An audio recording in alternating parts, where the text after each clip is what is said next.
Welcome to the second Malta Sustainability Forum of 2026.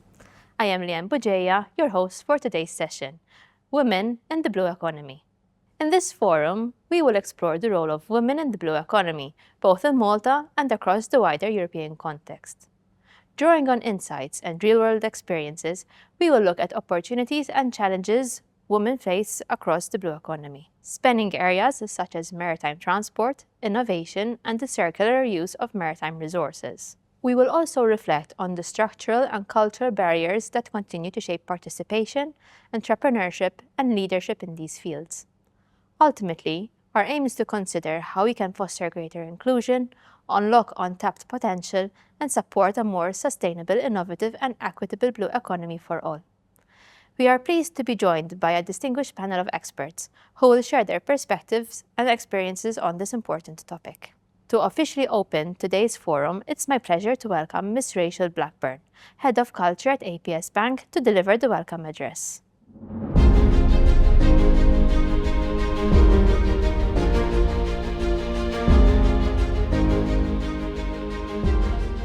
Welcome to the Malta Sustainability Forum. When we talk about Malta's blue economy, we often talk about sectors such as shipping, tourism, fisheries, and offshore energy. But today, we're here to talk about something more fundamental: people, and more specifically, women.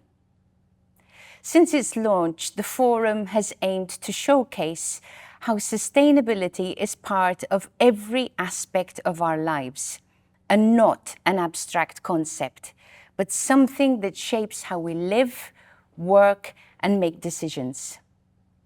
Today's discussion is a very important part of that.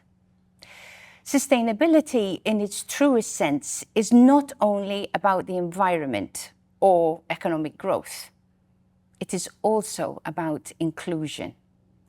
It is about ensuring that the opportunities we create are accessible to everyone, now and in the future. The blue economy is a good example of this. At its core, it is about how we use our seas responsibly, while creating jobs, driving innovation, and working towards long-term prosperity. Especially for a country like Malta, the sea is not just a resource. It is an integral part of our identity and our future. But this raises an important question. Who is shaping that future? According to the Gender Equality in the Blue Economy Mediterranean Sea Basin Report 2025, across the Mediterranean, women already make up around 43% of the blue economy workforce. But this figure does not tell the whole story. Because when we look more closely, we can see that women are still underrepresented in many of the sectors that will define the future of the blue economy, particularly in areas such as maritime transport, offshore and maritime engineering, and offshore energy. At the same time, moving into leadership roles remains a challenge, as do accessing specialized training and benefiting equally from economic opportunities. So today's discussion is not only about fairness, it's about potential, because the evidence is clear. When we have more inclusive systems, we make better decisions, foster stronger innovation, and create more resilient economies. And this matters even more at a time when the blue economy itself is evolving, driven by climate action, new technologies, and changing policies. As this transition happens, we have a choice. We can allow existing inequalities to continue, or we can actively design a more inclusive future. And to do this, we require better policies, stronger institutional support, access to education and training, and greater awareness across society. Most importantly, designing a more inclusive future collaboration between policymakers, businesses, academia, and communities. Today is an opportunity to reflect on these challenges, but also to hear about the practical insights and experiences, including those from the Maltese context, on how we can move forward. Ultimately, the question is not whether the blue economy will grow. The question is, how can we ensure that the blue economy will grow in a way that includes everyone? Thank you for being part of this conversation. Thank you, Ms. Blackburn, for your thoughtful remarks and for setting the stage for today's discussion. We will now hear a European perspective on the topic. Please welcome Dr. Claudia Vella Casagrande, Secretary General of the Malta International Shipowners Association, who will share insights on the role of women in the blue economy within the European landscape.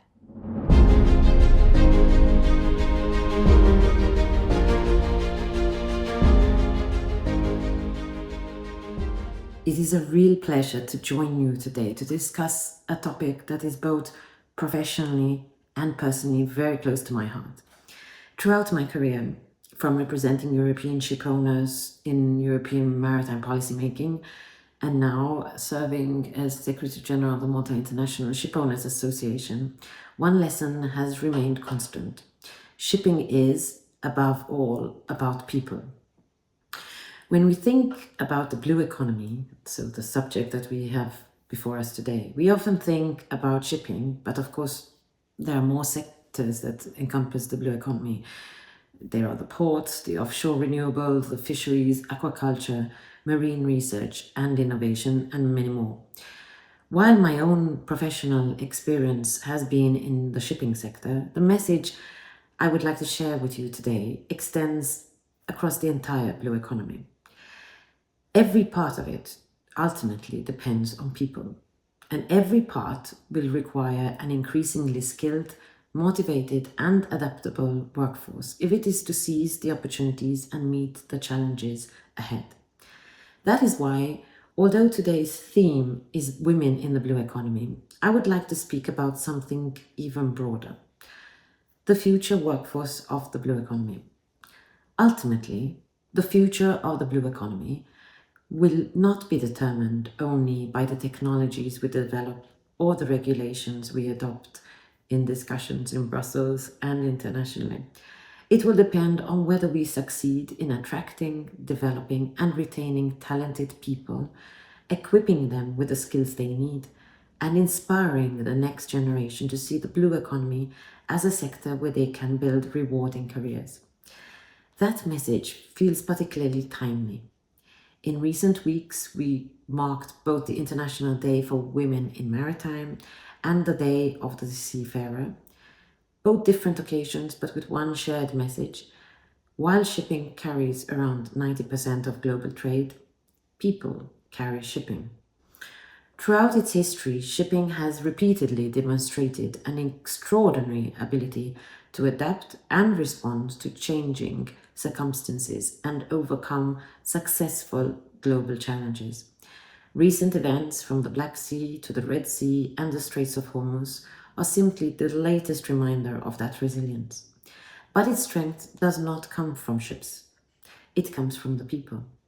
It comes from the professionalism, dedication and courage of our seafarers, and from the thousands of people across the maritime value chain who keep global trade moving every single day, despite conflict, disruption and uncertainty. As this year's Day of Seafarer campaign reminded us, seafarers should never become collateral victims of geopolitical conflict. They deserve not only our gratitude, but our continued commitment to ensuring that maritime remains a profession where people feel safe, respected, and supported. The recently published BIMCO and the International Chamber of Shipping Seafarer Workforce Report projects the industry will require more than 113,000 additional certified officers by 2030, making recruitment, training, and retention strategic priorities for our industry.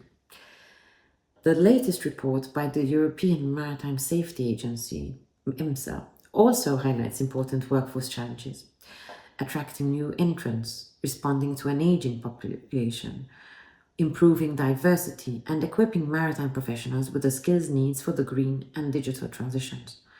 Women still represent only around 2% of Europe's seafaring workforce.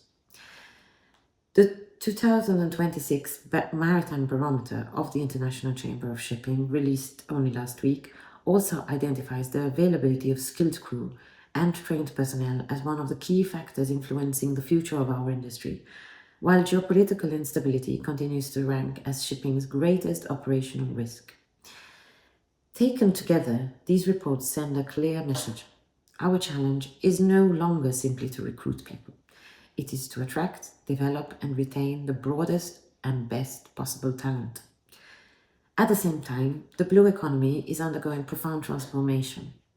Decarbonization, digitalization, artificial intelligence, cybersecurity, alternative fuels, and an increasingly complex geopolitical environment are changing our sector at an unprecedented pace.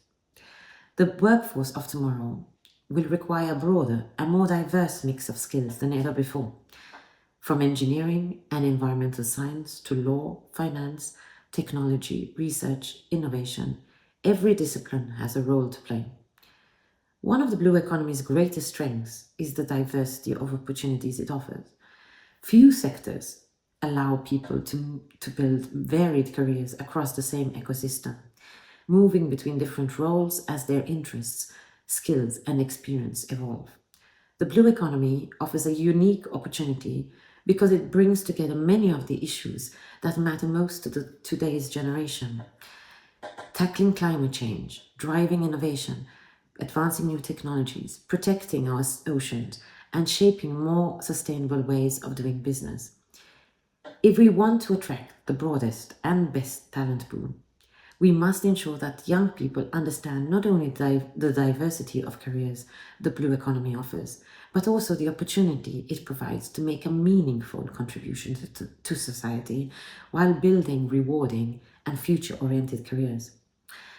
At a time when every sector and industry is competing for talent, we need to communicate this much more effectively.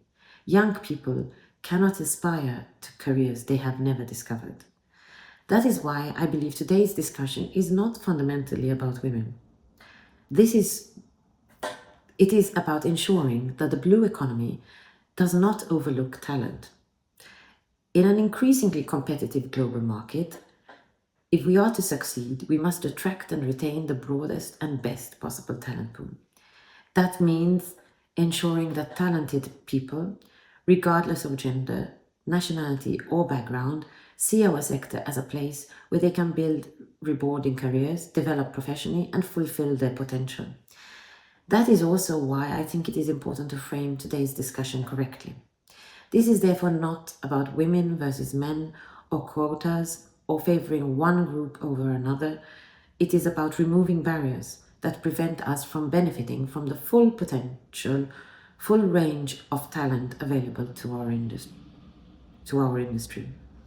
Ultimately, this is about strengthening the competitiveness, innovation, and long-term sustainability of the blue economy. The qualities that attract more women into maritime and the broader blue economy are exactly the same qualities that attract and retain talented people across our sector: safe and inclusive workplaces, respectful leadership, opportunities for professional development, mentorship, and a culture where people feel they belong. So these are not women's issues, they are industry issues, because they help organizations attract talent, encourage innovation, and prepare for the future. This thinking is increasingly reflected across European policymaking.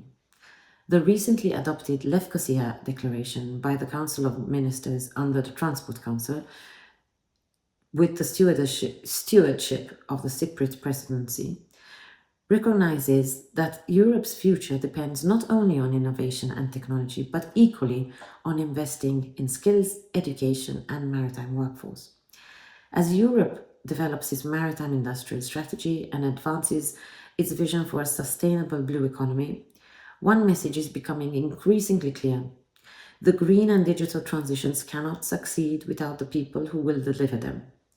Investing in skills, attracting talent, and developing the future maritime workforce are therefore not peripheral issues. They are central to Europe's long-term competitiveness. Having worked on European maritime policy for many years, I have seen this evolution firsthand. The discussion has evolved from focusing primarily on regulating the digital and energy transition to recognizing that people and skills are equally fundamental to Europe's maritime future. That resonates strongly with me and my personal and professional advocacy aims.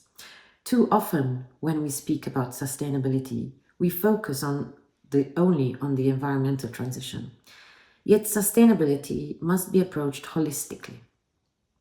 It rests on three equally important and interdependent pillars: environmental, economic, and social.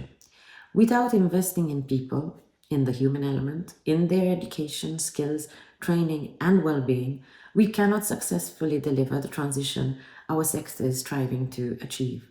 We cannot achieve economic and environmental sustainability. People are therefore not separate from sustainability. They are what makes sustainability possible. My own experience has reinforced that belief.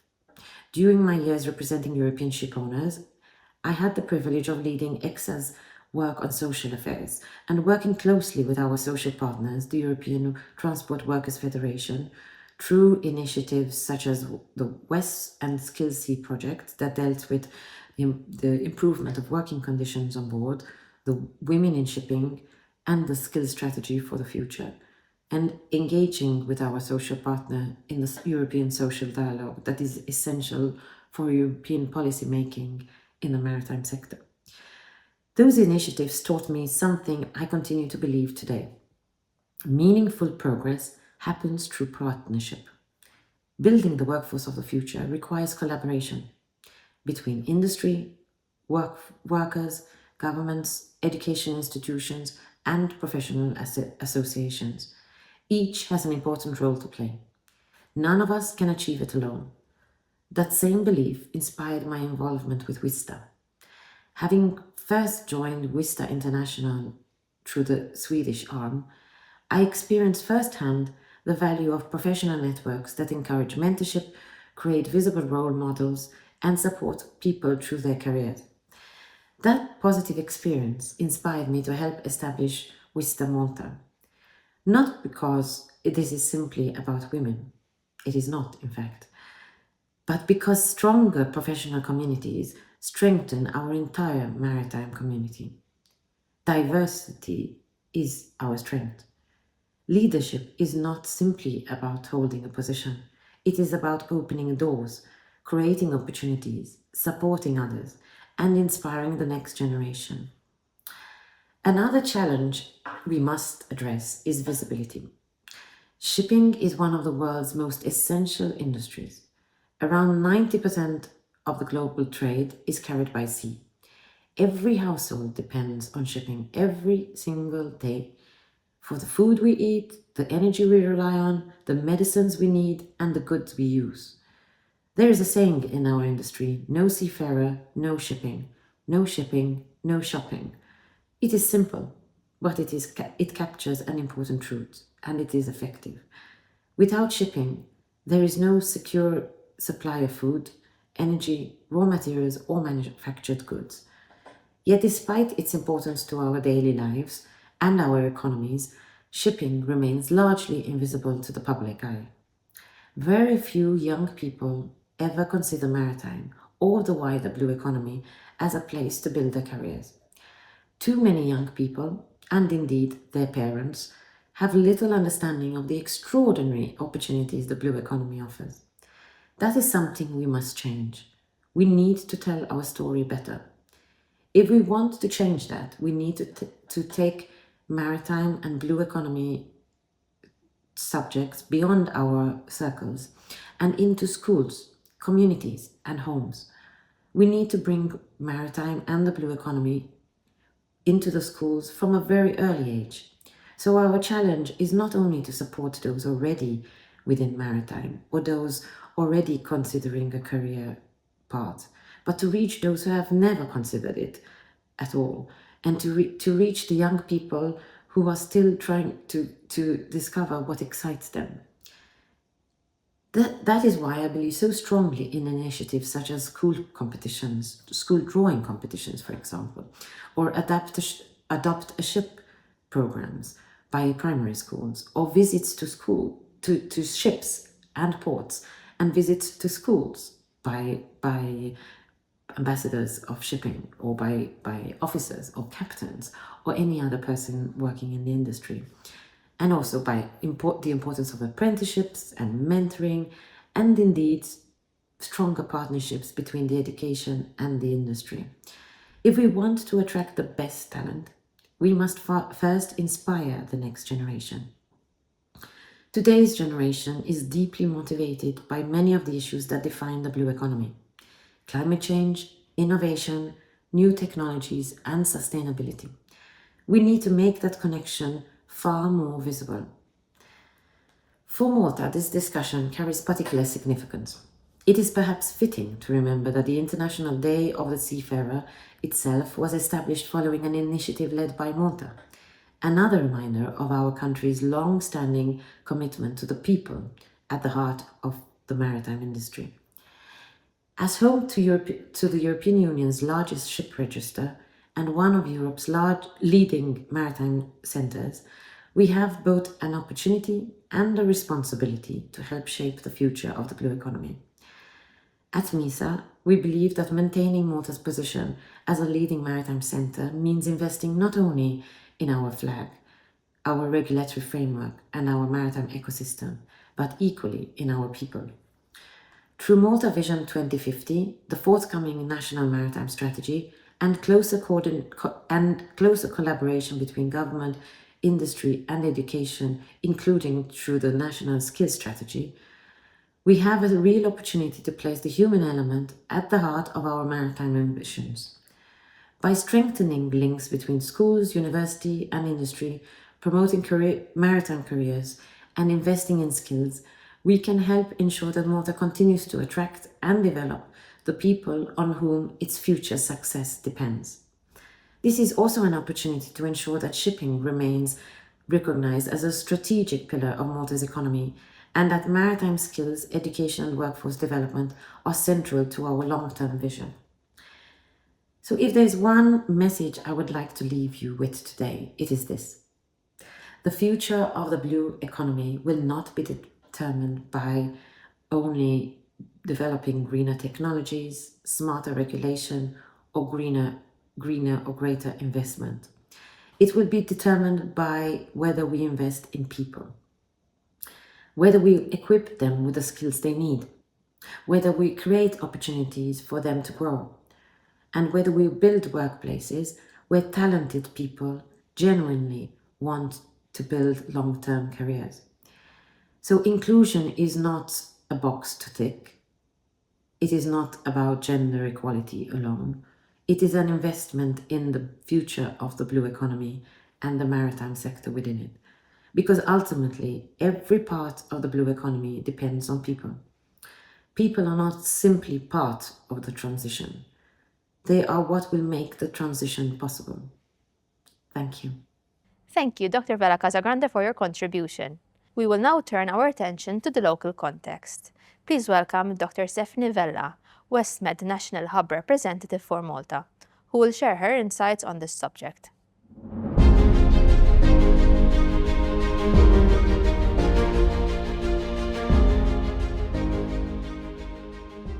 Malta's relationship with the sea is both old and new. It's old because obviously we've got very strong historical ties, maritime security, our traditions, our cultural values are all related to the sea.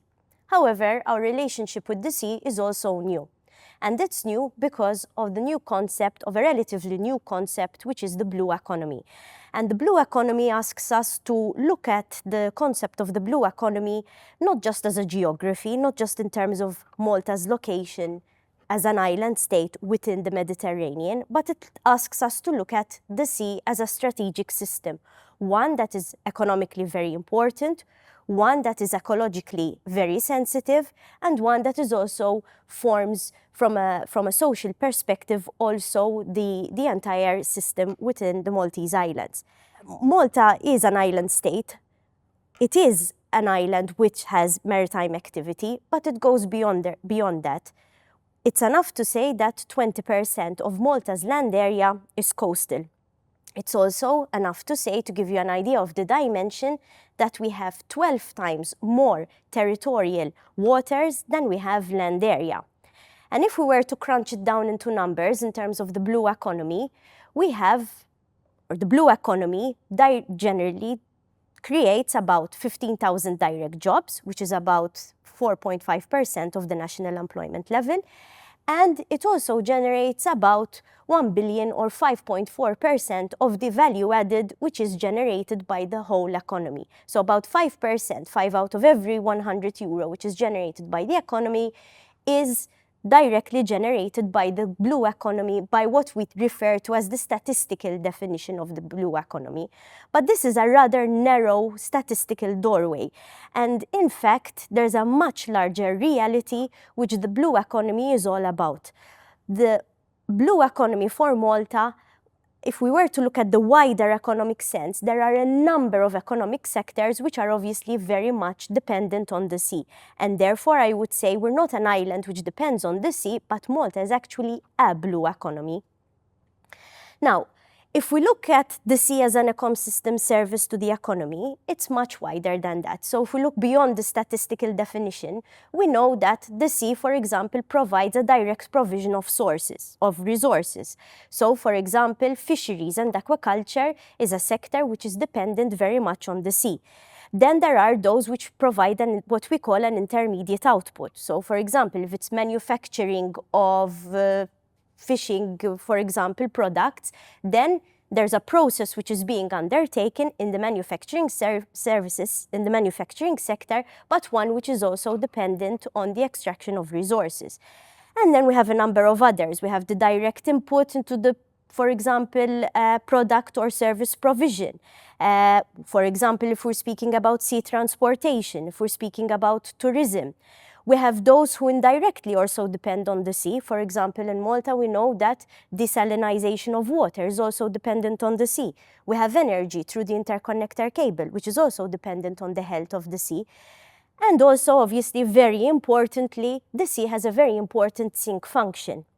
So, for example, if we're speaking about waste, obviously the sea also has an important feature in this respect. So if we were to look now at all of the sectors in the Maltese economy, which are one way or another dependent on the sea, we realize that the figures which I showed you before are actually minimized. And Malta's dependency on the sea is much, much greater than that. So what the blue economy is all about, it asks us to look at this concept in a wider sense. And it asks us to look at it, obviously, from the perspective of sustainability. Why? Because sustainability has 4 dimensions. One of those dimensions, obviously, for the blue economy is the environmental aspect. We cannot have economic sectors which thrive, which generate economic value, unless the sea is healthy in itself. So we need a healthy maritime waters, coastal ecosystems, we need good seabeds, we need the sea to be in a very good environmental state.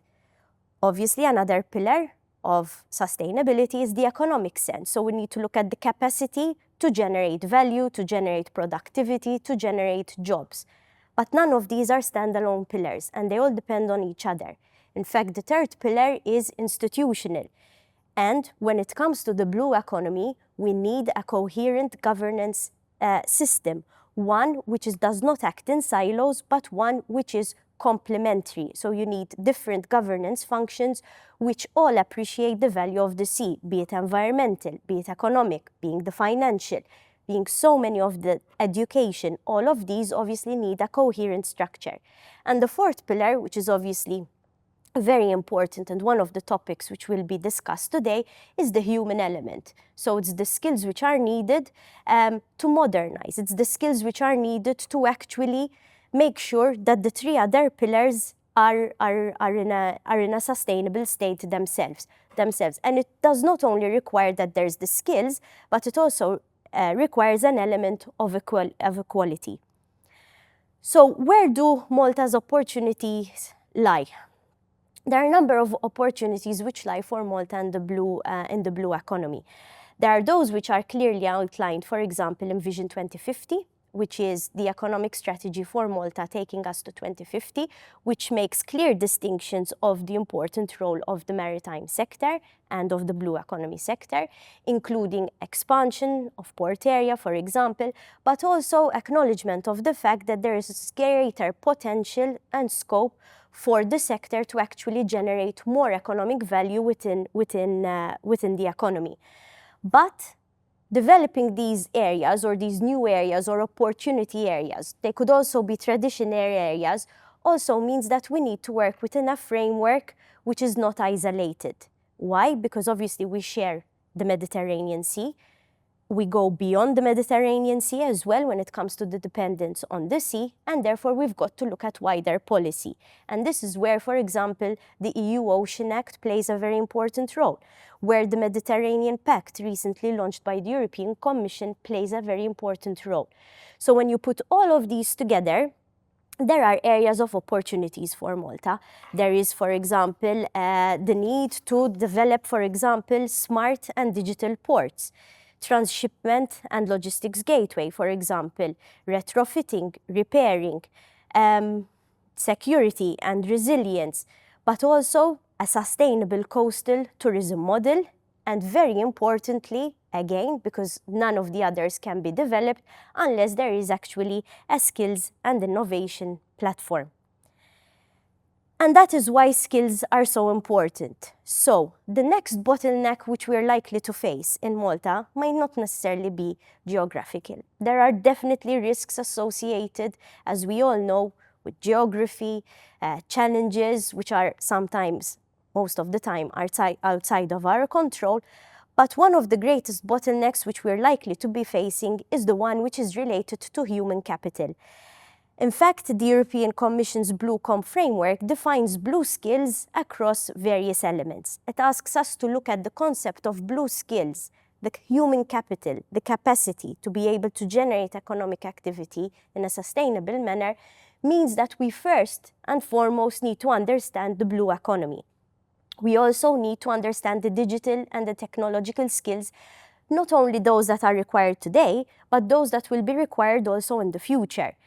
We need to take into account, when it comes to skills, sustainability and resilience, for example, blue innovation and governance. Because blue skills is not only about certain elements of the blue sector, which are very important and are actually the backbone of the sector, such as seafarers, engineers, port operators, planners, regulators. But also it requires a wider element because, as I said, a lot of the sectors in Malta are one way or another dependent on the health of the sea. And therefore, it requires finance professionals, it requires banking professionals, it requires tourism operators, educators, and the list goes on and on and on. However, unfortunately, while there is acknowledgement that blue skills obviously could be one of the bottlenecks that will be faced, not only in Malta, but also wider, also within the EU context, there is, or there still remains, obviously, similar to other sectors, a gender mismatch. And in fact, only 29% of the overall blue economy workforce is women. And the actual number of women who work within sectors in the blue economy differs quite significantly. If you look at fisheries, for example, directly fisheries, only 4% are women. If you look at aquaculture, 22% are women. If you look at the processing, however, you've got 56% which are women. So unfortunately, even when there is a stronger female presence in the blue economy sector, it tends to be generated by lower levels of skills. And therefore, that is why there is the need to obviously not only be forward-looking and look at the skills that are required, but it's also equally important to make sure that we tap into an important resource and make sure that there's also gender balance within the sector. And on a positive note, there are a number of EU projects which have been looking into this. For example, Win Big, Win Blue, She4C, all positive projects which have been actively looking at this concept of gender in the blue economy. Which brings me to the other point. Now, as a small island state, we cannot create scale only by our size. We're too small. And therefore, we need to create scale through our networks, through our specialization, and through our partnership. We do not operate in the Mediterranean as an isolated country. We operate, obviously, it is a shared resource, there are shared challenges, and therefore there are shared opportunities. And that is why I'm putting a lot of emphasis on this concept of networks. And one of these networks which comes to mind is the WestMED Initiative. And basically what the WestMED Initiative is it's a group of countries brought together by the European Commission, which brings together 5 EU member states, including Malta, so Malta, France, Italy, Spain, and Portugal, and 5 southern shore countries, which includes Libya, Mauritania, Algeria, Morocco, and Tunisia. And therefore, it tries to bring them together under certain priorities, which are very much aligned with the objectives of the Maltese blue economy as well. And what this WestMed initiative tries to do is it tries to bring stakeholders together under the acknowledgement that there are shared opportunities and also shared challenges, and that one country on its own cannot do it all. And therefore, there's this need for this networking. Through the WestMed initiative, there has been support for over 200 projects, 68 project proposals which have been actually awarded for funding, and 115 million channeled towards projects which have been supported through the WestMed initiative. It's a very important initiative which looks, as I said, at varying elements, including maritime governance, but also, for example, a resilient blue economy and a safe and maritime secure space, with an allocation of funding which goes throughout those areas. Malta, as I said, is one of those countries, but it goes beyond the Mediterranean, so the WestMed initiative also calls for relationships with other sea basins, including, for example, the Black Sea. There are national hubs in each of these countries, including Malta, so if there are any project ideas which are of interest, opportunities or challenges which the stakeholders in the blue economy want to address, please feel free to reach out to the National Hub in Malta in order to get in touch with other countries and other national hubs within the WestMed. Which brings me to my closing statement.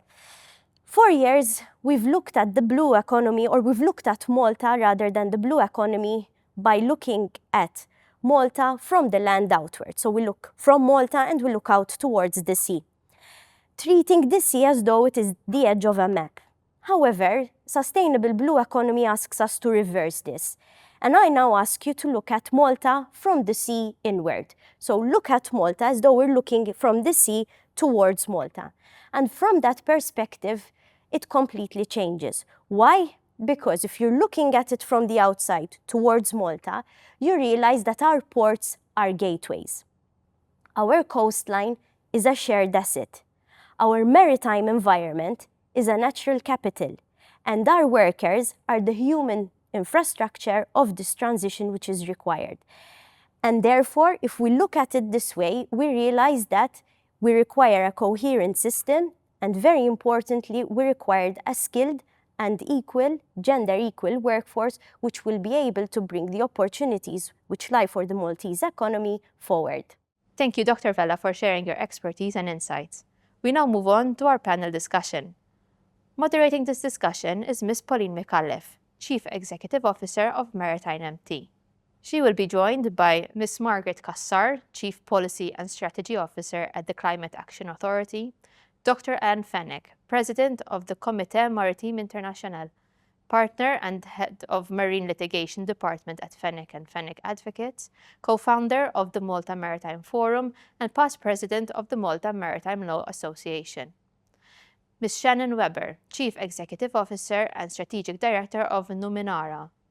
Dr. Alexia Massagolucci, Managing Director and Founder of Blue Ecotech Limited. Ms. Manya Russo, Marine Projects Manager at BirdLife Malta. I now hand over to Ms. McAuliffe to begin the discussion. Thank you, Leanne. So welcome to today's panel discussion. It's about women in the blue economy, and we're at the Malta Sustainable Forum, and we're very excited to take on this panel because I have with me here 5 amazing leaders. So just to introduce this panel, I found some statistics, we've done some research, and they're very interesting numbers. I'm a numbers person, so automatically these things intrigue me. So the global maritime and marine sectors are undergoing a massive transformation, driven by digital transitions, technological automation, and the urgent demands of climate action. In our region, this segment is of critical economic scale. The Mediterranean Sea Basin employs an estimated 3.4 million people in the blue economy. Data from the recent Win Big Mediterranean Sea Basin Blue Economy Gender Report shows that women comprise 43% of this total labour force.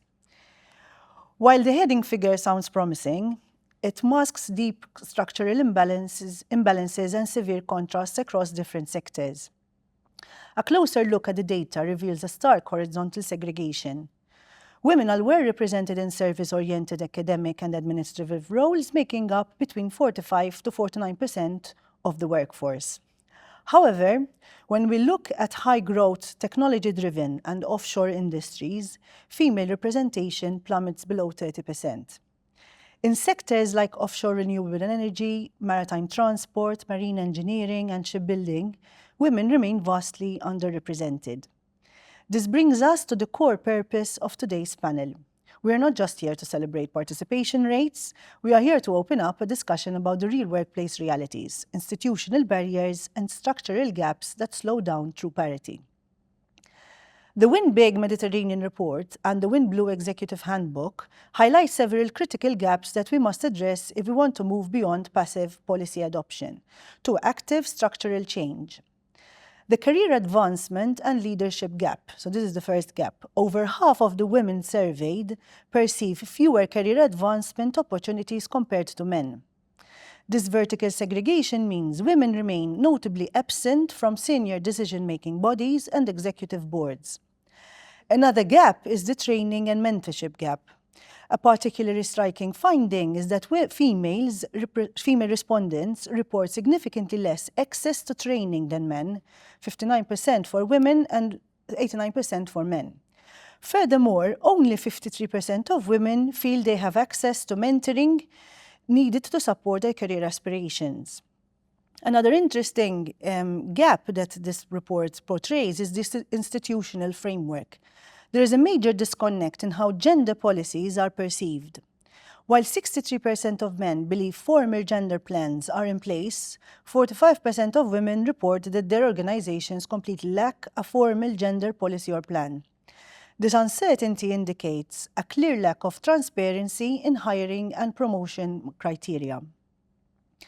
There's another gap, the compensation and safety gap. Pay disparity remains a persistent concern, with 52% of female workers suspecting or feeling unsure if they are paid less than male colleagues doing the same job. More critically, 36% of women report experiencing some form of harassment within their organizations, more than double the rate of male respondents. And the last gap is the societal and care gap. In the Mediterranean Basin, 51% of respondents identify family and care commitments as the primary barrier to career progression.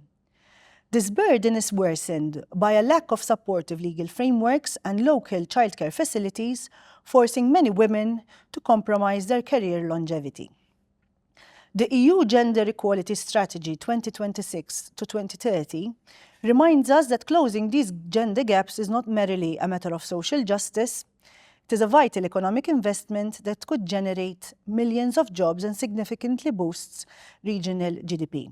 However, at our current rate of progress, Europe is still decades away from achieving full parity. To discuss how Malta and the wider Mediterranean cluster can design practical solutions, dismantle these stereotypes, and build an inclusive, climate-resilient blue economy, we are joined by 5 exceptional leaders. And we delve into the first theme of this discussion, and I want to open up a bit more on policy and the legal frameworks that exist. And Anne, I turn to you first. You have been a clear pioneer in Malta when it comes to maritime policy development and law, establishing frameworks long before the blue economy became a central policy focus. Looking back at your career, what were the most significant institutional barriers you faced when shaping policy in a heavily male-dominated sector? First of all, thank you, Pauline, and thank you to MSF for this invitation. Very interesting, very topical, and I think it's important that those of us who have been around for some time and who have been in positions of leadership share our views. So my first answer, just like that, is an answer which you're probably not expecting, because I have to tell you, hand on heart, that in my entire 40-year career, I have not ever come across one single institutional barrier. Now, as I say that, that doesn't necessarily mean that they're not there.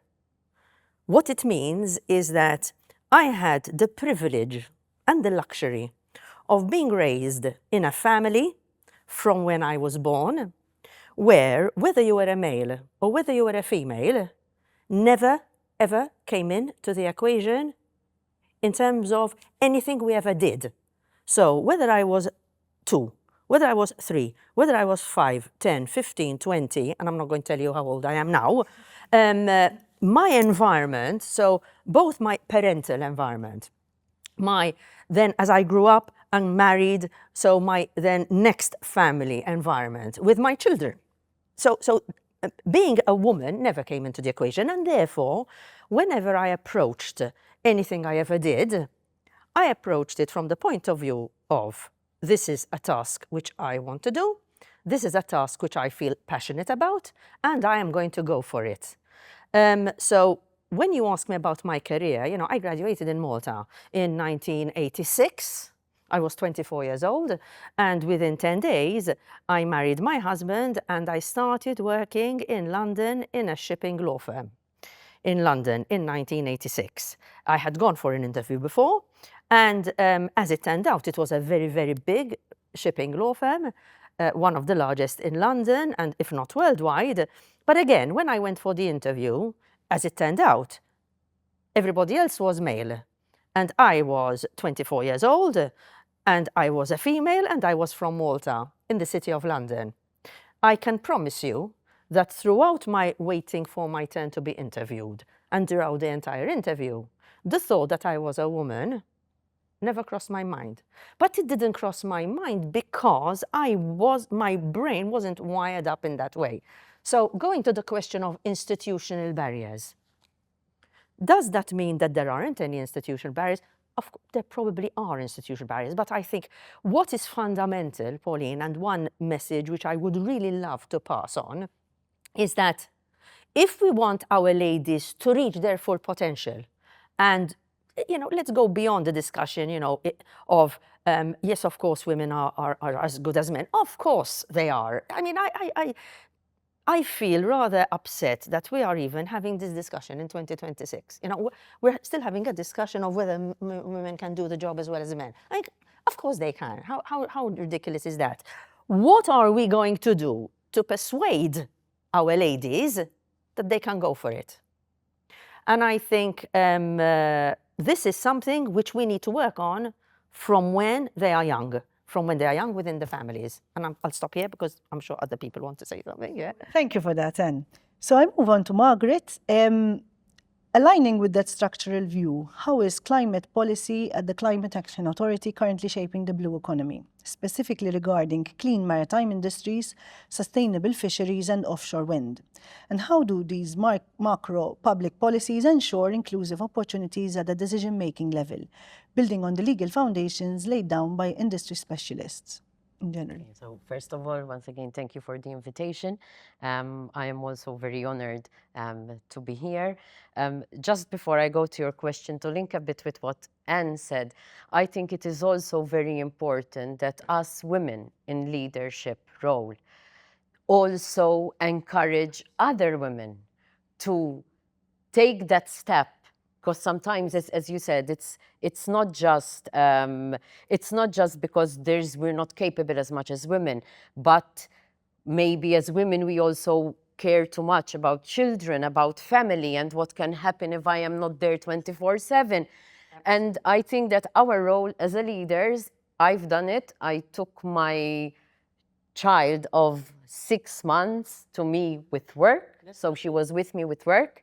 She experienced mommy at the office. And whilst there were others who tell me, but your child will grow up in an environment which is not home. That's okay. My child will grow up to learn that her mommy is not just her mommy, but she is also has a career, something to aspire to, and that's what she should be doing as well. So the Climate Action Authority has been established for about a year and a half now.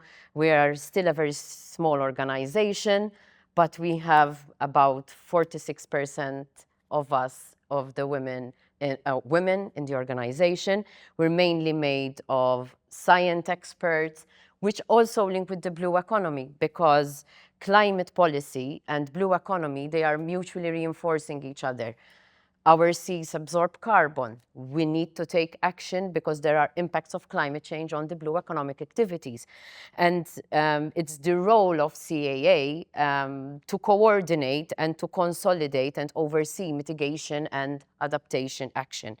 And so we have different kinds of experts. We have scientists, scientific experts, we have environmental experts, we have economists. I myself am an economist. So all these, bringing them together, we are pushing certain projects that have mutual benefit for climate change and also in the blue economy. As you mentioned, sustainable fisheries and pushing for food security.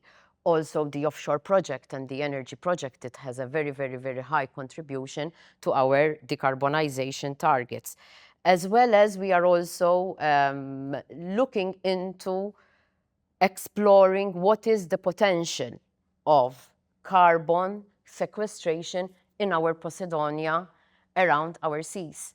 It's still an area to be explored, and we're looking into it, and our only expert at this point, an expert in the making, is also a woman. So that is the environment that we're working in. As well as when one looks at the climate policy in general, climate is a global matter, and Paris Agreement, which is a legally binding instrument of the parties, also has in the preamble, it's not a provision, you will explain to me better as a lawyer, it's in the preamble, but it is still there, whereby members to this convention are encouraged to make sure that they ensure gender equality in their climate action. This is being implemented through what's called a Lima work program. Every year, members report on this element. Malta obviously features very well in this. She is not one of the top performers of the 192 members, but it has improved a lot as well because of the equality measures that have been coming in institutionally. But unfortunately, yes, when one has to think, so why do we need this gender equality provision in the Paris Agreement? Because there are countries still who do not have these enabling incentives for women out there to think more about their career and their fulfillment in becoming leaders or in contributing in their professional stream. So I believe that it is still very important that these international legal instruments, they remain there, so that we bring equality as well and use that opportunity to bring equality for gender equality. Thank you, Margaret. From an international level, I come back to you, Anne. Based on your extensive international experience with the Comité Maritime International, what structural gaps still exist between legislative intent and the real workplace realities that slow down true parity in maritime policy? There are lots of things I would like to say in response to this question. The first one possibly relates to the previous question in terms of institutional hurdles or blocks. Of course, I am speaking from the point of view of a person which is included in that 43% that you mentioned, who are land-based. And there are challenges. There are different challenges depending on what kind of workforce we are addressing within the blue economy. It's one thing to talk about a maritime lawyer like myself, who admittedly, as a marine litigation lawyer, I mean, the vast majority of people I come across in accidents, in salvage operations, in towage, in pollution, in casualties are male. But we're still land-based. And of course, there are the other greater challenges when it comes to seafarers, to women who want a seafaring career, because then, of course, there are the other physical, not in terms of strength limitations, but in terms of childbearing. Because, of course, it's one thing to have a child who you can take to the office if you've got a land-based job, but quite another thing altogether if you're a seafarer. However, going back to this question now, I think one of the things which I believe will encourage more ladies within the shipping maritime sphere to go for something that they truly like, as long as they have the passion. And I will repeat, the message here is, if you have the passion, you will find ways and means of dealing with what it is that you want to deal with. But there is the natural challenge of having children. That is something which, as a woman, I am super proud of, because I think it is such a wonderful thing to be able to have a family.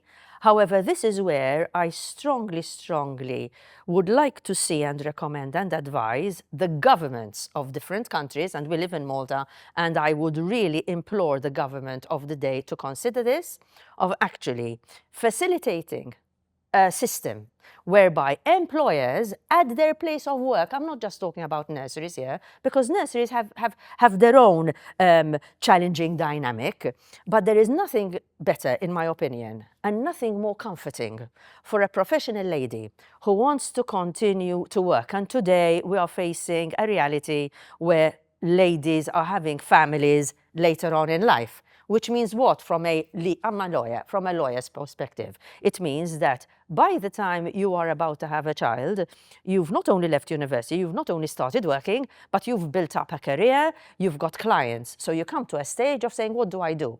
There's nothing nicer, Pauline, than being able to put your child in the car in the morning on a mental, psychological level and taking him or her to the office with you. You're not dropping that child off at the nurse. You're taking her to the office, or you're taking him to the office.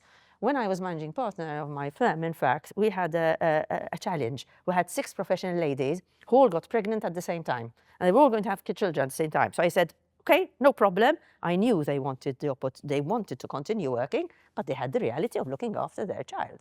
And I said, don't worry. So I went literally out into St. John Street. There was a premises available. We rented it. And I said, you know, from next month, all these ladies can bring their children to work with them. And it was fantastic. So I think that gap there that you've asked me about is a super important gap, which will make a great difference to a number of professional ladies, and will encourage them to look positively at pursuing their dream. Because if you are a passionate professional, I can talk about myself, Pauline. I have never stopped working, because I was fortunate enough to be able to sort things out. I mean, my children now are 35 and 31. I'm a grandma. I'm very proud of it. But that will, in my opinion, be a complete game changer, Would you like to add anything to this? I agree completely with what Anne is saying, that there are no institutional barriers per se. Sometimes that within the institutions there is lack of support for what is actually really needed to help women to rise up their careers and have families and deal with all the needs related to that. But most importantly, I completely agree with you with the fact that if you're passionate about something, if you're curious about something, if that's where you want to head, you'll find way and means to have it. I totally agree with you. I found a lot of bias personally along my path, my career path, but this didn't stop me to continue pursuing it and continue working in it. So. In fact, it's very interesting that you have transitioned from academia to to blue ecotech. translating scientific research into commercial solutions. What motivated you with this shift? And what does your journey show about women driving circular economy innovation in the Mediterranean? Marine and fisheries biology remain heavily male-dominated. So what specific barriers, I'm understanding that you're mentioning some, or stereotypes have you personally observed? In terms of barriers or stereotypes, yes, it's a man-dominated world. Blue economy at large is a very big umbrella terms that encompass various fields of work. But for where I specialize, that is marine biology, fishery science, I start working in academia, and that's where I spend most of my adult life. And then I transitioned to research centers, and then again into corporate. And then that gave me, let's say, the basics to then think or conceive the idea to open my own company, my own startup, Blue Ecotech. And yes, I encountered various bias, especially related male-dominated environment, but what me move along and have the chance actually to bypass all of this was passion. Passion for what I was doing, curiosity that was at the base, and the reason why I got into science in the first place, and wanting just to keep working on what I was doing. The reality was also realizing, and that's a reality check, that pushing against a bigger system doesn't really bring you anywhere, but understanding what's happening and bringing to your own advantage, that's, I think, a winning point. And then the second part of the question related, why did I decide to transition from academia and research, pure academia research-based work, into corporate and opening my own company, is related to the fact that I realized at the point in my career that I could have a much bigger impact working at the local level with a smaller startup and then letting it grow, rather than trying to move into bigger international organization. And this was really the main reason, the driver why I opened Blue Ecotech, and I based it here in Malta.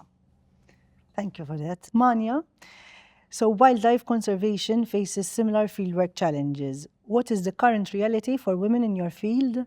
When engaging with traditional maritime stakeholders such as fishers, have you faced specific challenges regarding trust or acceptance when working on board?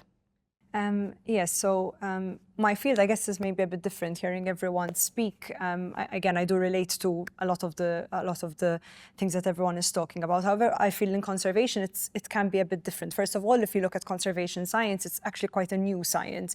So even when you look at studies, statistics, you like numbers, I actually was able to find a few quite, in my opinion, shocking figures about the participation of women in the field of conservation. So actually, when it comes to entry-level jobs, about more than 70% of the workforce is women. So when you look at internships, volunteering, entry-level field workers, very, very large amount are women, which is fantastic. However, if you look at and then the people that are occupying senior leadership roles, that changes drastically. It actually flips the percentage around, and about less than 30% of women, for example, occupy, are members, for example, of the IUCN, the International Union for the Conservation of Nature.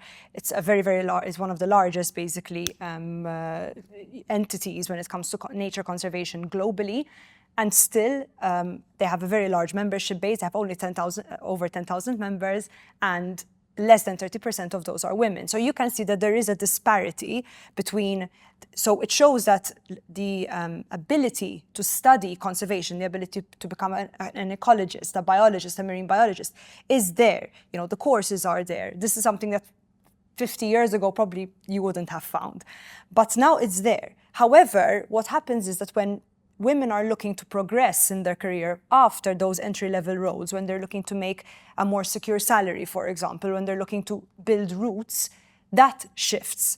With conservation, there's another challenge that a lot of the time it is remote, and we're talking very remote. We're not just talking offshore. I think Alexa can also appreciate this because she had her time as well in the field of conservation, but you're not looking at, you know, my next job could be, oh, I'm offshore. My next job could be in a remote island with no reception, far, far away, with locals that don't even speak my language. So I think there are many, many barriers there. I've actually, I struggle to call them barriers. In reality, they are the realities of the field, which we need to navigate.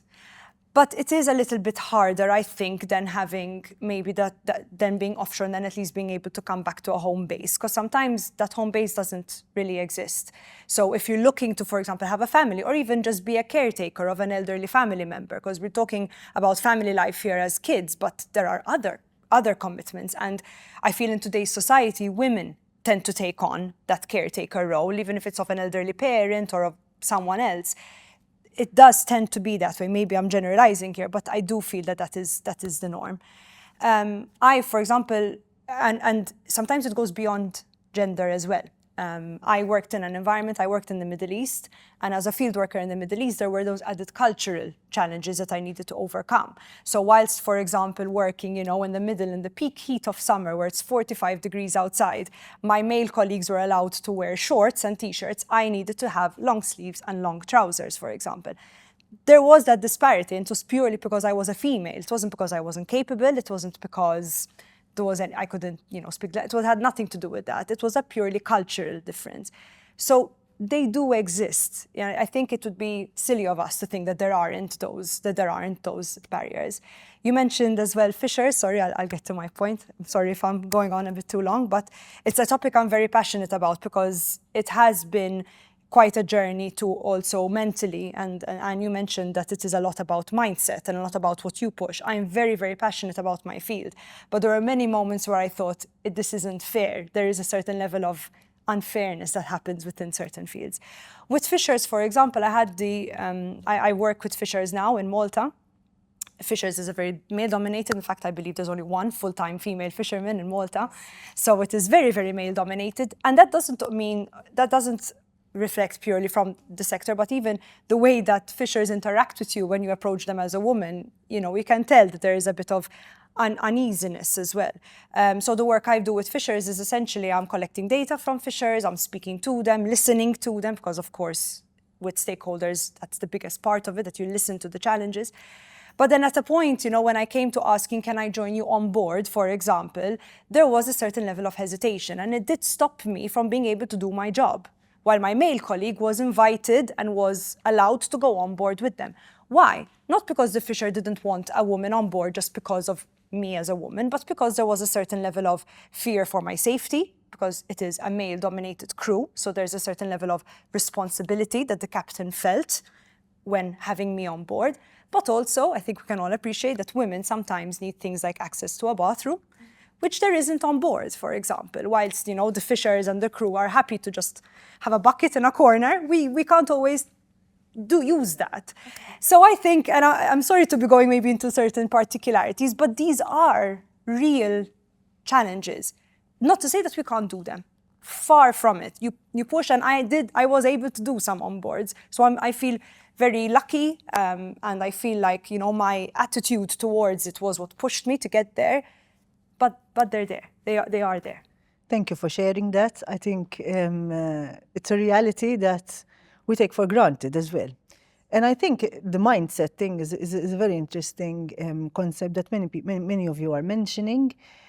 So how are we going to instill these skills into the next generation of people? So I come from a maritime training center, and we're seeing the kids coming out of school and joining the industry. The attitudes are particular. And as a school, and even all the education system in Malta and beyond, we have a very big responsibility, yet sometimes I think we're underestimating it. And the statistic we mentioned in the beginning as well is that women report that they have less access to training, less access to continue grow in their field. So it would be interesting to get pick a bit your brains on this. Anyone? I think it's important when we're having this type of discussion to break down the entire subject matter, because it's one thing to hear a woman say that she feels that she hasn't had access to training because the training wasn't available to her, because she's a woman.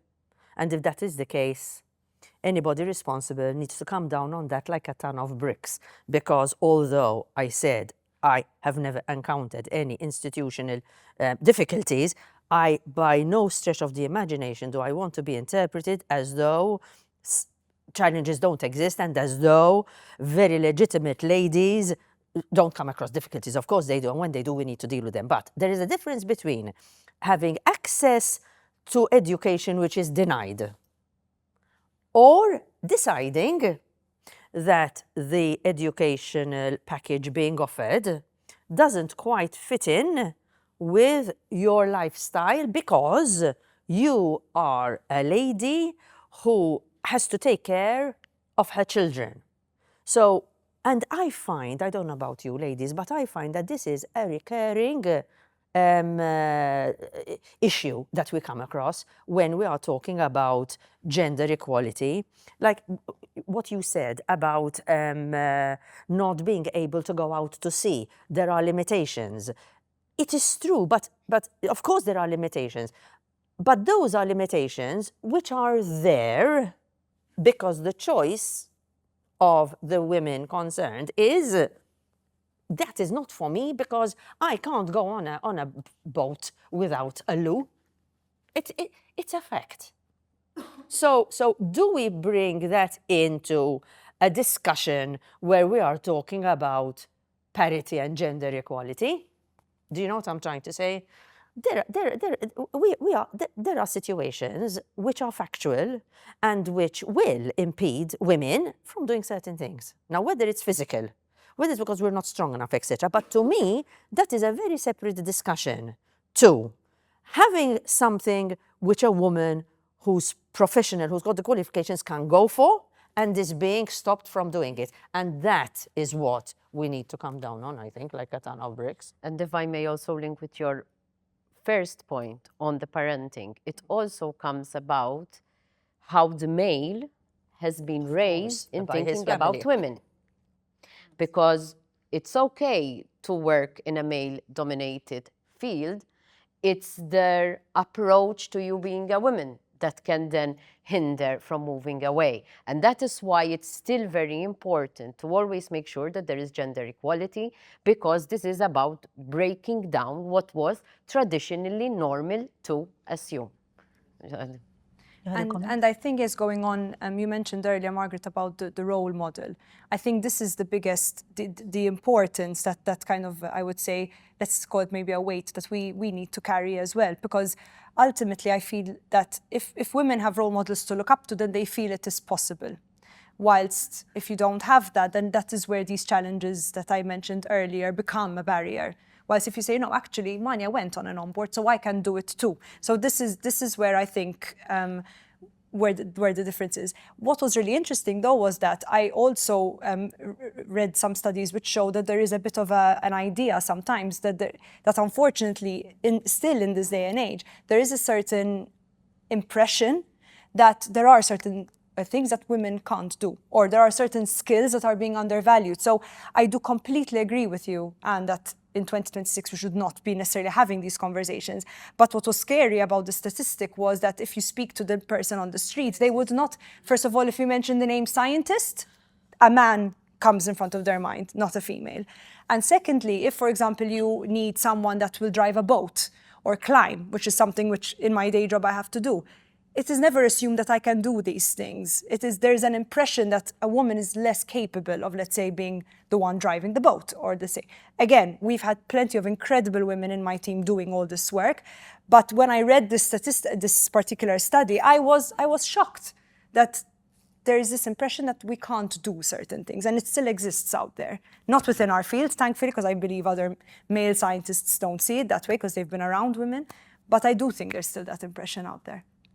I noticed actually something similar happening when with Blue Ecotech have been doing awareness raising campaigns, or also working for raise the awareness related to the STEM work related, going to schools and talking to young girls. So to show with an example that other type of careers paths are possible besides the most traditional ones, or besides the perceived career paths that should be taken on. So talking to young girls and talking about what are the other options that are out there, working as a marine biologist, going into field operations, and so that they could actually, the curiosity at that age, I'm talking about young girls between 11 and 13, so that they're still at the time where they can choose what to do next, and showing them something else, some other options are possible. Two young career women that, like for example, currently I start mentoring with the Association of Women in Ocean Science in order to mentor some of them and show them how to redirect their career if they want to make a change from academia into a corporate job. So that's actually very important. At different level, obviously with different type of inputs, but providing expertise and experience, that's definitely something that we should be doing. Definitely. Shannon, so you have extensive experience when it comes to consulting and helping women in entrepreneurship. How are women contributing as founders, and what are the specific leadership challenges they face when scaling companies in male-dominated maritime sectors? And if you want to add anything to what has just been discussed. So it's a very good question, and I think it needs to be redirected, because I don't think we're starting to contribute. I think we already are actively contributing in the sector. I mean, the phenomenal female founders that I actually coach and mentor, and it's been about 2.5 years now, especially in Blue Ocean, they're building successful businesses, they're at the forefront of research, they're constantly innovating, they're building products, and they're taking on an extremely male-dominated industry. And what's been very interesting for me is they bring a very balanced perspective to business. So it's not just the commercial, you know, how big can it grow? They really do care about the environment and social impact. And I think that kind of big world thinking is what this sector needs specifically, because it's so interconnected. So you need to think a little bit broader. When it comes to leadership roles, I think we're leading there. But I think especially young founders, they're not considered as leaders or female leaders because they haven't maybe got as big a track record. They haven't been in the industry long enough. So I think it's really up to us to make sure that those opportunities are presented and they're given a platform where they can continue to grow and continue to move. Very interesting. What about access to funding? I mean, it's a well-documented barrier, but have you seen something? Oh, this is my favorite topic. So I think access to funding is a big barrier, not just in this sector, but in most sectors, and primarily for women still. I've done multiple different funding rounds, pitch sessions with women and men, and I've made a very interesting observation. So generally, men and women get asked two different sets of questions. So you'll find that men get asked about growth, so you know, how quickly can it scale, how big can it get? And women get asked about risk. So what if something goes wrong? What if you fail? When are you having a family? My most favorite. You never see a man get asked that question. I also don't think women are as confident. They don't brag as much about their experience. So they're a little bit more hesitant unless they're 100% certain they can deliver. So I think that's a big issue for me. And also the investors, you know, it takes a lot of time and energy out of a working day. You're trying to run a business, you're wearing multiple hats, you're having to pitch, go to conferences, travel at your own expense. And there's never any really good feedback. So I don't know what I've done well, what I haven't done well, what I can focus on to change. So I do think that we need more women involved in the investment decision-making process. A lot more transparency around, you know, how funds are being distributed. And we need to stop asking women if we think they can run successful businesses. We've already proven that. Definitely. I think what you've said is really fascinating, and it just reminds me of how important it is to really think hard and to pass on this message to our young ladies, because I think they really need to hear the positive side. I think we have a responsibility to show them that there is a great, big, beautiful world out there, which they are perfectly capable of not only participating in, but leading. And when it comes to women around the decision table, what I can tell you is that, I mean, in our organization, out of 150 people, 80 plus are women at all levels, director level, equity, at all levels. So what the women do bring to the table is fascinating because, and here I know I'm on dangerous territory because I don't want to run into the discussion of why women are so brilliant, because the truth of the matter, they are. They are. You have a group of board directors. The minute you introduce an equal number of, even when you don't have an equal number, if you have a decent number of women on that board, and here I'm talking about level-headed, serious, highly professional, focused women, the dynamic on that board is going to change completely. It diffuses situations because there is the tendency that we don't have I really don't want to go down this road, but I will, the ego issue. So we are able to possibly diffuse situations. I believe that women, especially with a vast amount of background type of experience, can relate to different people differently. So this is also a message I think we really need to pass on, that women bring so much to the table, so much to the table. Talking about tables, I'm seeing something also quite interesting. So I think in my generation and previous generations, women had to fight to get a seat at the table because there weren't seats at the table. So we were pitted against each other. I'm not seeing that in our up-and-coming females. I'm seeing that they're more willing to collaborate with each other. They're actually building bigger tables. They're communicating. They're a lot more confident and they're a lot more visible. And I think that's with the help of social media. They've got access to global networks. And what's interesting for me, it's no longer about, can I have a seat at your table? They're not trying to break glass ceilings. They want to redesign your entire building, and they're going to. So I think we need to keep supporting it, and the narrative needs to change. And what does the education system need to change this? I don't think it's the education system. I think a lot of the fundamental frameworks are still biased towards men. It is changing, but it's not changing at the pace that we need it to. So, you know, I think women are as good as men at running businesses. The stereotypes need to be dropped, and you just need to give us equal opportunity.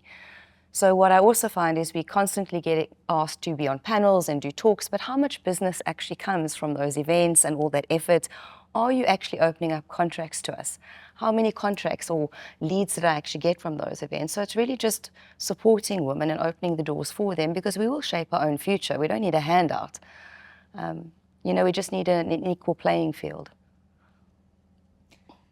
Alexia, what was your experience when you founded your company? The change from being a scientist into opening a startup that works on research and innovation had to bring me to skill up quite quickly, because I didn't have all the sets of skills related to the business world, if you like. Because up to a point, being a researcher, working full-time, either in academia or research centers, and then all of a sudden I moved into corporate world. So I found very useful mentoring that I received through accelerator programs and other type of funding that I received, and that was vital. Most of the things I learned also was directly on my skin, so it's been quite a roller coaster in the past 5 years and a half. But I'm still here to tell the tale, and yes, I agree what was said before. It's important to provide positive experiences because you can show that you can do it, despite the difficulties, despite the biases, and so on. I wish perhaps at my time I had more informational courses, even during the school years, about other options that were just not the traditional one, or even during my college years, because during university I don't remember that there was so much information related about what you can do with yourself if you don't like to continue to pursue your career in academia. So this came in only lately, and actually is a very good asset, because you need to be able how to draw your skill set in order to move forward and find your career path, whatever might be your choice. So this is actually very important. That's why mentoring in this sense is vital. And never stop learning, eh? So Never stop learning. it is a kind of attitude that will take you to the next stages. Maybe Manya, you can open up a bit on how can conservation and maritime organizations better adapt to changing life stages? You were mentioning that obviously women go through different life stages, perhaps through lateral transitions to ensure we don't lose these skilled women to this family and care gap. Well, I think that when maybe calling it let's call it a gap because of the sake of the discussion, but I believe that in that time when maybe a woman can't be, let's say, on the field, and again, I'm purely talking about maybe more of those remote kind of, that in that time, there is still room for that person to learn, to do training, you know. And I think, for example, one of the biggest gaps which I've read about is that women that are moving into leadership roles aren't always given the opportunity for leadership training. They might become maybe more technical and might learn on the job, but then when it comes to actually getting maybe those soft skills or those qualifications that are more related to leadership, especially maybe I would say more from my background in the NGO world where things like funding and all that is always a bit more limited, there isn't that always that opportunity, or there isn't maybe always the availability of these kinds of training courses for women. So in a time when maybe a woman might need to take more time from home, for example, I believe that you know, the company or the entity that she is working for should be able to say, okay, you are not taking a career gap, you are just shifting a little bit what your job looks like. Now it is the time that you are going to be trained up. It is the time maybe for you to do some networking. It might be the time for you to do different things that will still complement your job, but are not necessarily the out in the field work that you would normally do. And I believe as well that there needs to be kind of, I don't like when people say, you know, I'm back, let's say, from maternity leave, like these people disappeared, were never there, and then they came back. And it's important that we are championing women, even when they are taking that time that they need to take away. They're still being championed. That person still is being recognized as part of the organization. They're not just forgotten, you know, and then when they come back, they need to pick up everything. So the attitude should be that this person her work is shifting. She can still do things in that time if she can and she wants to. And then when she comes back, she's energized and she's coming back confident, not feeling forgotten or feeling like she's been cut out. That she lost out. That she missed out. Exactly.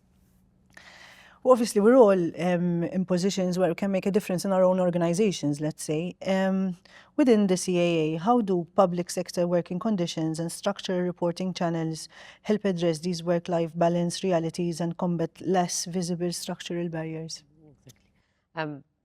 Climate Action Authority as well as part of the public sector, but we also have our own work-life balances policies. They seem a buzzword or they seem something we welcome on this just to be done.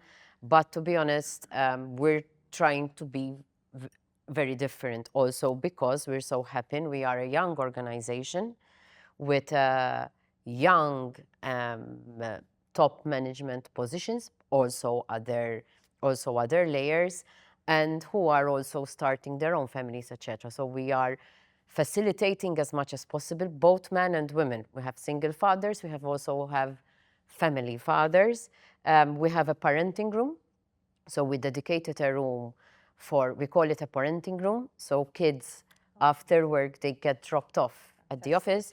In summer, we're all looking forward because we will be having most of the time more our kids, and we coordinate schedules of when is your kid coming so that they can stay together and play and things like that. So that is very good. So there is also flexibility and remote working, but it's also very important how we are offering it to both males and females, or both fathers and mothers, also because there is a woman somewhere working somewhere else that due to this policy, she is also able to continue on her career paths.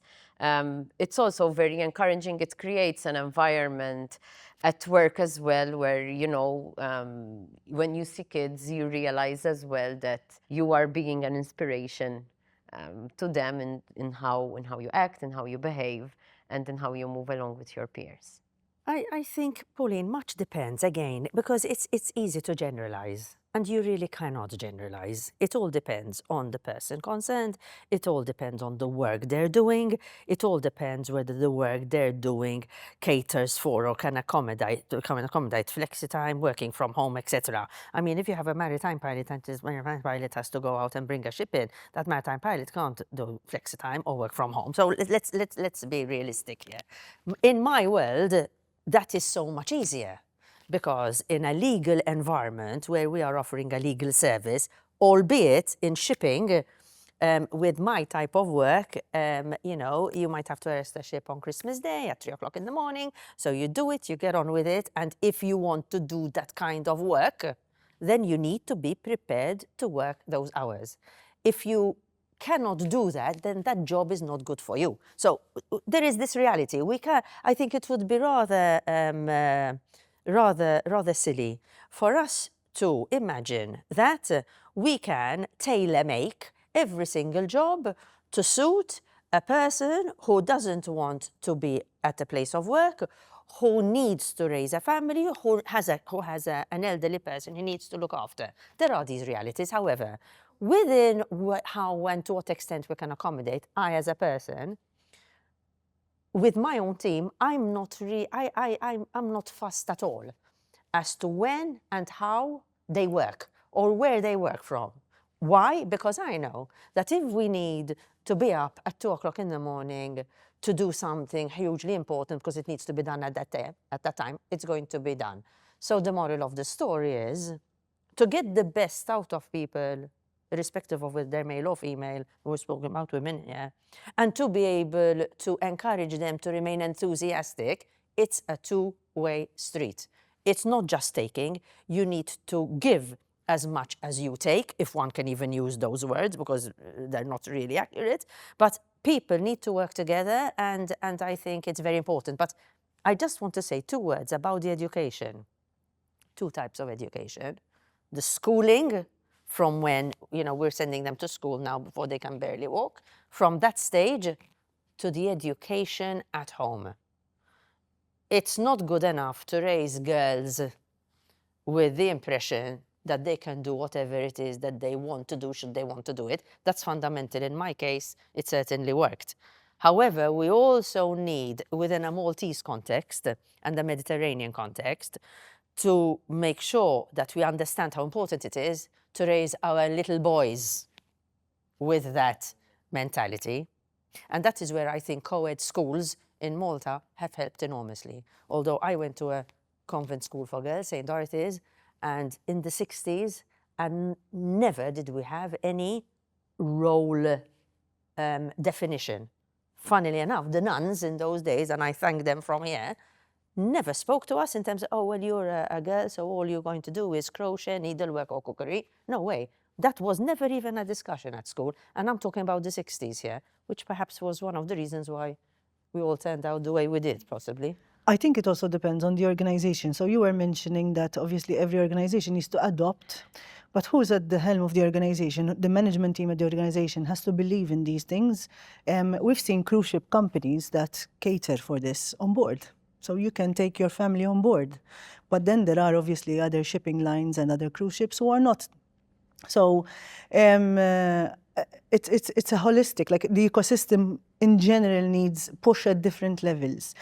And with this, we're nearing the close of our discussion. I'm enjoying it so much, but obviously we have time limits. So from each and every one of you, what does meaningful progress look like for Malta's blue economy? We've discussed Mediterranean statistics. We don't have anything local yet. So I think even that is an opportunity in itself. But from each and every one of you, if I can get your closing statement in terms of what do you see in Malta's blue economy and what's meaningful progress? Margaret? Okay.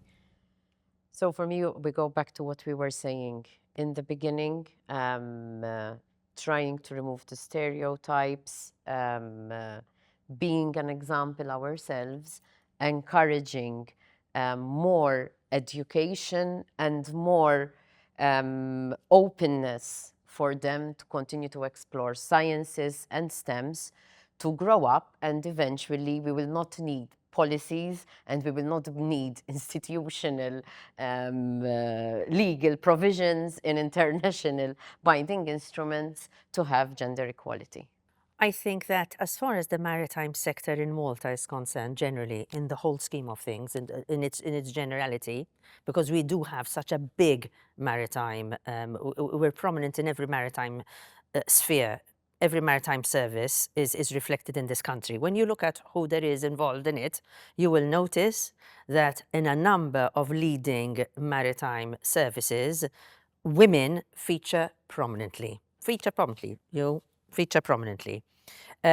Which means that the sector is there, that the sector is more than open to women, that the sector has its challenges, but that for me the takeaway has to be that we need to be role models. We need to show our professional ladies who want to make it in the maritime sector that it's possible, that they need to adopt a can-do attitude, and when and if they come across negativity, because they will come across negativity, I don't want to come across as though I'm naive, of course they will come across, ride above it, ignore it, because at the end of the day, the bully, what does the bully want? The bully wants to be recognized. The bully wants to note that he's having, or she's having, he or she, we didn't go there, he or she is having an effect on you. So the best thing you can do to a bully is just ignore. Our ladies can do it, and we need to give them the confidence that they can. Professional, feet on the ground, mind on target, go for it. I think mine comes mostly from the perspective of female entrepreneurs. So to the investors out there, if you see a business with potential, invest in it.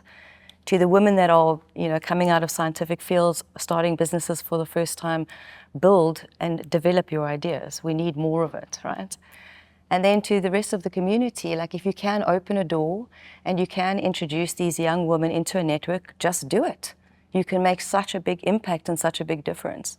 To link everything that has been discussed today, what is really needed are more initiatives like the MSF today, because something like this really showcases an alternative. So it really can showcase an alternative, but also showcase like positive case studies in a way, or who made it, and what could be the alternative career path that young girls can take on. And at a broader scale related to Malta, I think that at governmental level, this really needs to be supported in terms of supporting blue economy, because Malta has a huge potential to become at the very top and being a hub for blue economy. Unfortunately, some of the opportunities have been missed, but still, we are on time. I think everyone said, the majority of the points, but I do believe that we need to make sure that when we are we've talked about role models, but even if you are on the other, when you are maybe more at a junior level, if you see things that don't sit right with you, speak up.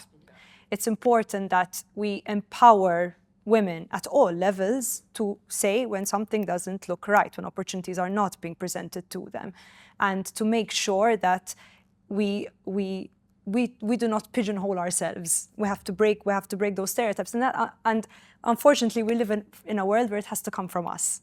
And I mean, it would be great if, and there are many men out there that open those doors, but I think it hits different when it's a woman breaking down those barriers, opening those doors, and speaking up when things aren't the way they should be. Thank you so much, ladies. Thank you, Pauline. It has been very interesting. What my 2 cents on this as well is that, so I come from, I've been in the industry for 6 years. I should have started with this actually. And before that, I never knew this disparity existed. So I come from the pharmaceutical industry, and it was actually a man that actually gave me the opportunity at 22 years old. He gave me a leadership role, which I knew nothing about, but I was willing to make it work. So I think in terms of the perception and empowering, so the word empowering is massive. But we need to help those students that have that small amount of fire, passion towards the blue economy in general, we need to help those. So when we go into schools, it's always very challenging to find the people that are, the students that are interested. Once they are interested, engage them and help them. So yeah, I think this resonated with all of us. Thank you so much. Thank you for your time and thank you for the opportunity. Thank you to all our panelists for such an engaging and insightful discussion.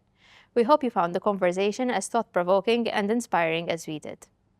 We now shift our focus to the work being carried out by WestMED Malta, the newly established national branch of the Women's International Shipping and Trading Association, which is dedicated to empowering women across Malta's maritime, trading, logistics, and related sectors. Please join me in welcoming Captain Alexia Fenech, President of WestMED Malta.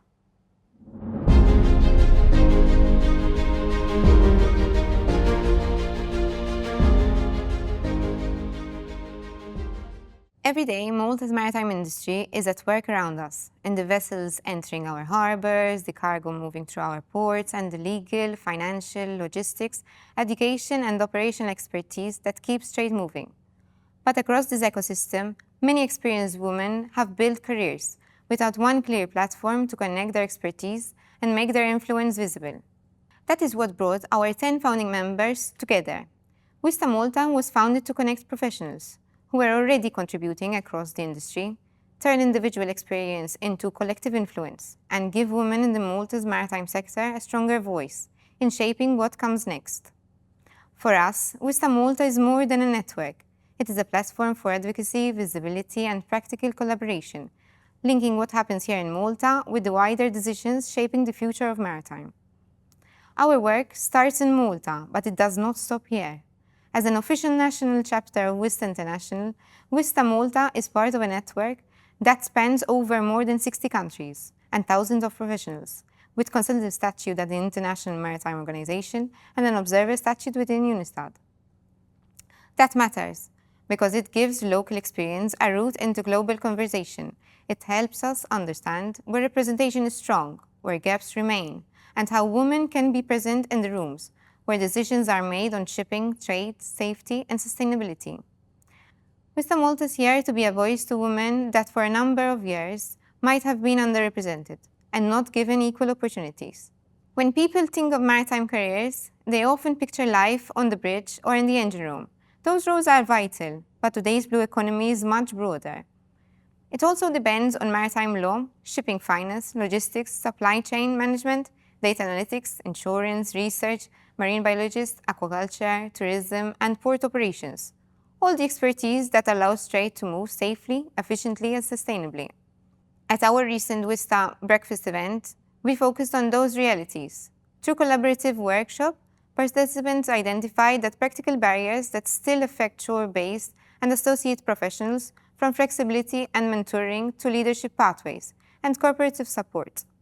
The message was clear. Diversity is not only about fairness, it strengthens decision-making, innovation, and long-term performance. The next step is turning that ambition into practice. This is why we are adapting operational frameworks championed by WestMED International through focused cross-sector business workshops. These workshops bring maritime professionals together with experts from legal global industries. The aim is to compare how the complex sectors manage people, systems, regulations, and change. For our members, that means practical insights into automation, workforce diversity, and operation resilience. It also helps maritime professionals across all sectors see how their work fits into the wider mechanisms of global trade and the blue economy at large. A strong industry is also built through the trust, access, and conversations. That is why our annual summer event is an important part of the WestMED Malta calendar. In a relaxed setting, students, young professionals, specialists, executives, corporate partners, and decision makers meet beyond the formality of the boardroom. That matters, because when people who might not normally share the same table begin to exchange ideas, confidence grows, relationships form, and new pathways into the industry open up. Malta's maritime and blue economy future will not be shaped by one organization, one company, or one generation alone. We invite women working at sea, ashore, and across legal, financial, technical, operational, and associate roles to become part of WestMED Malta. We also invite corporate partners, sponsors, educators, public bodies and male allies to work with us by hosting initiatives, supporting mentoring, and helping more people access the opportunities this sector can offer. Whether you are an established leader, specialist, a student, or an organization ready to invest in maritime talent, there is a place for you in this community. Visit wistamolta.com, follow Wista Malta on LinkedIn, and join us as we help build a maritime sector that is resilient, inclusive, globally connected, and ready for the future. Thank you, Captain Fenech, for sharing those valuable insights. To close today's event, it is my pleasure to invite Mr. Matthew Swain, Head of Sustainability at APS Bank, to deliver the closing remarks.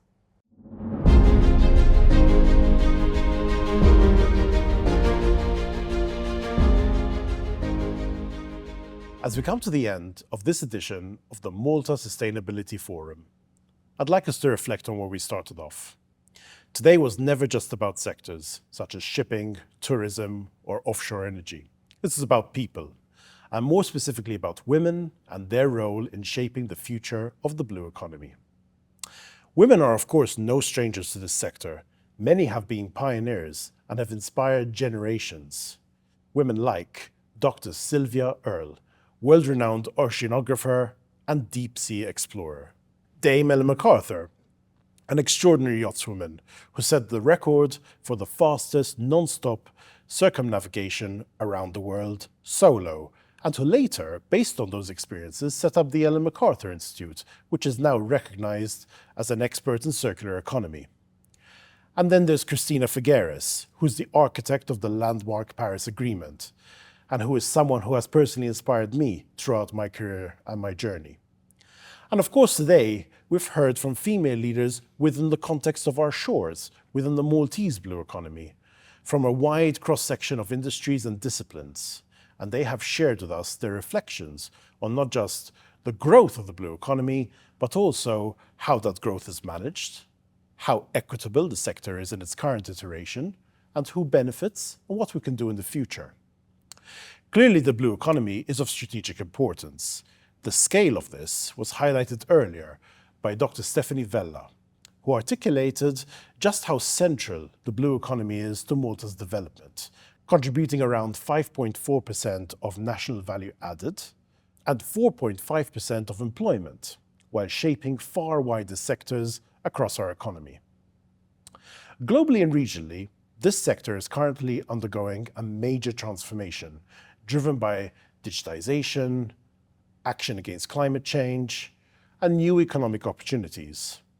And with rapid transformation comes opportunity, where the decisions we make today will define the structure of this economy for decades to come.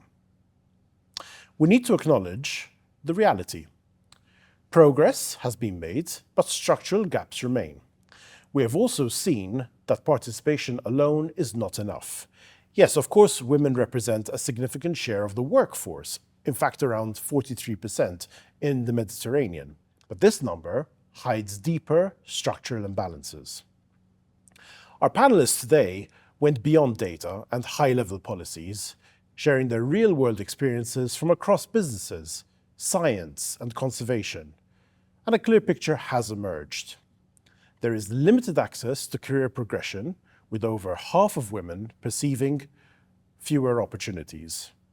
A significant training and skills gap, as well as mentorship and leadership pathways.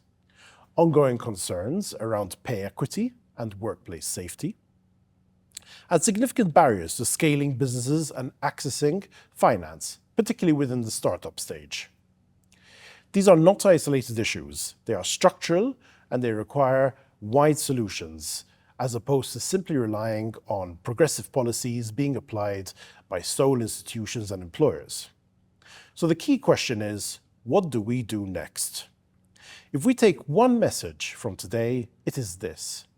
Inclusion in the blue economy will not happen by default. It has to be designed. And that design requires action on multiple fronts.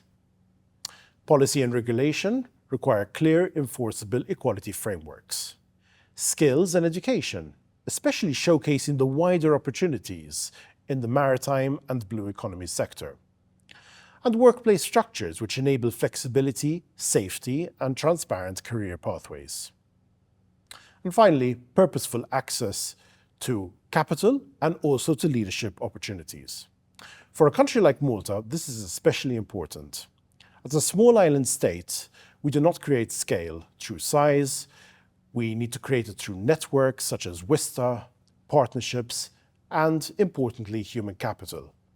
And that means ensuring that all talent, women and men alike, are part of shaping that future. So as we close, I'd leave you with one final thought. The blue economy will continue to grow, but will we allow it to grow with the same inequalities? Or will we take this opportunity to build something more inclusive, more resilient, and more forward-looking to what will undoubtedly be a critical sector for Malta's growth in the future? With this, I would like to thank all our brilliant presenters, Dr. Stephanie Vella and Captain Alexia Fenech, our moderator, Ms. Pauline McCullough, and our panelists, and the organisers of the Malta Sustainability Forum, in particular Bahar Yücel and Liane Bugeja, and all involved in the Malta Sustainability Forum. Thank you for joining us. We hope you do next time as well. Thank you, Mr. Swain. That brings this edition of the Malta Sustainability Forum to a close.